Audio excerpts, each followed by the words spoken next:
মৃত্যুর 40 দিন পূর্বে মানুষ 3টি স্বপ্ন বারবার দেখে থাকে।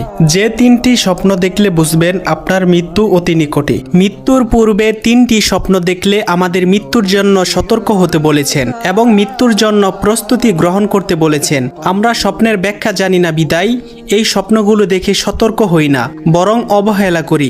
বর্তমান বিশ্বের বিশিষ্ট স্বপ্ন ব্যাখ্যাকারী আল্লামা শিরিন রহমতুল্লাহি আলাই বলেন, যদি কোনো মানুষ এই 3টি স্বপ্ন দেখে তাহলে বুঝবেন সে আর বেশি দিন পৃথিবীতে বাঁচবে না। নাম্বার 1, স্বপ্নে যদি দেখেন আপনার পরিবারের মৃত আত্মীয় স্বজনেরা আপনাকে ডাকছে তাদের কাছে যাওয়ার জন্য, তাহলে বুঝবেন আপনার মৃত্যু অতি নিকটে। নাম্বার 2, স্বপ্নে যদি দেখেন আপনি প্লেনে করে অথবা জাহাজে করে এক দেশ থেকে অন্য দেশে সফর করতেছেন, তাহলে বুঝবেন আপনার মৃত্যু অতি কাছেই। নাম্বার 3, স্বপ্নে যদি দেখেন আপনার হাতে একটি পাখি ছিল, সেই পাখিটি ছটফট করতে করতে উড়ে গেছে, তাহলে বুঝবেন আপনার মৃত্যু অতি নিকটে।